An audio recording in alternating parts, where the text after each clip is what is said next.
if God is not in you, darkness will reign. Pag wala ang Diyos sa buhay mo, yung kadiliman ang maghahari. If the Lord is in you, His light will shine through you. Kapag ang Diyos ay nasa iyo, kapatid, kahit saan ka maglakad, makikita ng mga tao ang liwanag na nagmumula sa iyo. And today, we need that light from God. You cannot do what the Lord commanded Paul to do, to turn darkness into light, if the light of the Lord is not in you. Hindi mo pwedeng gawin yung iniutos ng Diyos kay Apostol Pablo to turn darkness into light if the light of God is not in you. Let the Spirit of God, let the light of God shine upon you first. Sa'yo muna, kapatid. At sa pamamagitan mo, yung liwanag na yan will radiate and people will see that this person is a woman, a man of God. Dala niya, bit-bit niya ang Panginoon. Kasi, kapatid, you cannot share what you do not have. Hindi mo pwedeng ibahagi ang isang bagay na wala ka.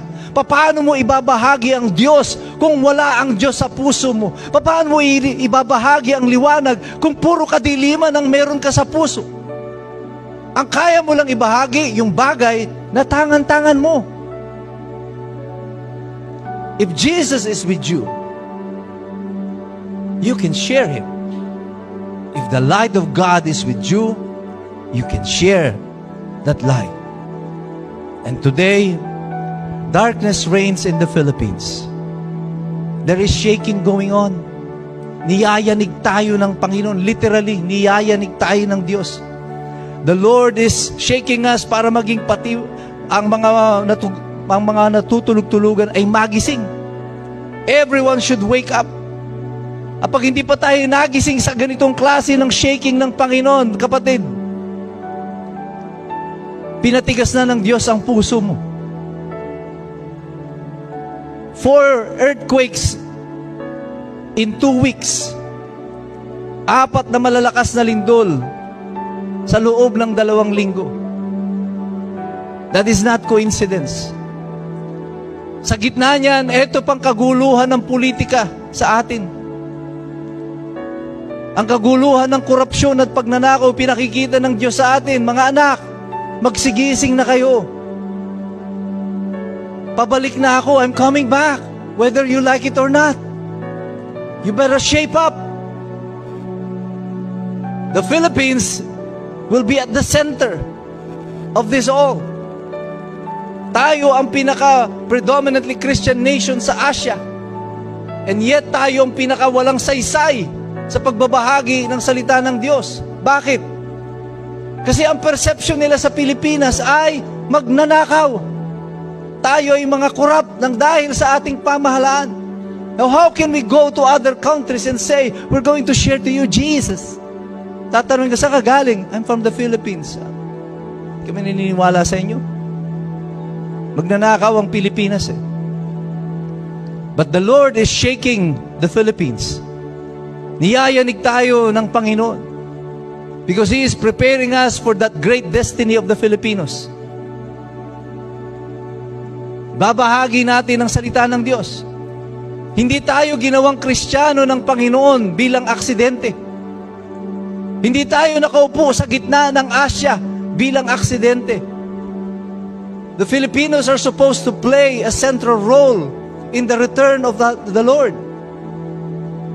We are supposed to bring light where there is darkness. But we are not accomplishing that.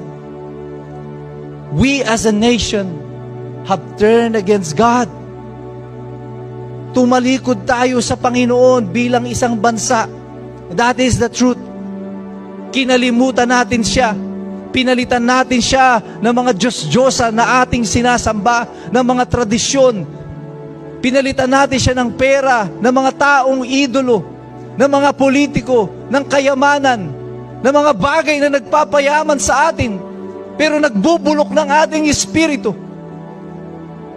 The Philippines have turned away from the Lord, and that is the truth. Kahit na anong sabihin ng mga tao, ng mga ibang mga simbahan, na tayo ay binayayaan ng Panginoon, binless, that is not true today. That is a lie. At wag tayong mabuhay sa kasinungalingan na yon, sapagkat habang nabubuhay tayo sa kasinungalingan na yon, hindi tayo magigising sa katotohanan na iniwanan natin ang Panginoon. We are Christians only by name and no longer by action. And today, the Lord is calling us back. The Lord is shaking the Philippines. Huwag nating hintayin, mga kapatid, na madurog muna ang Pilipinas bago tayo babalik sa Panginoon. And this is the challenge to you. Kayo na mga naandito sa iglesia, kayo na mga nakaupo dyan at nakikinig, all of you are watching us through Facebook or TikTok or all the other platforms. This message is for you. Not just for me. It is for us. The Lord said, "Let there be light." And there was light. And today, the Lord is repeating this command. Let there be light. But let it begin. Hayaan mo maglakad ka sa ilalim ng katwiran ng ating Panginoon. Hayaan mong lumakad ka sa ilalim ng ilaw na Kanyang inihanda para sa iyo. Let the people see that the Lord that we serve is alive. He is true. He is God. He died for our sins and He will come again. Amen. And in His return, sa pagbabalik ng Panginoon, we will eagerly await. Maghihintay tayo. But as we wait, we prepare the Philippines. Tumindig tayong patuloy sa katwiran ng Diyos. Ang sabi niya, seek ye first the kingdom of God and His righteousness. Magkarugtong po yun. Ang kaharian ng Diyos at ang Kanyang katwiran. Seek the kingdom of God and His righteousness, and all of these things shall be added unto you. Habang niyayanig ang Pilipinas, gumigising ang mga Pilipino, lalo na ang mga Kristiyano. Ang tanong sa inyo, kapatid, gising ka na ba? Let's all stand up and pray. Hallelujah.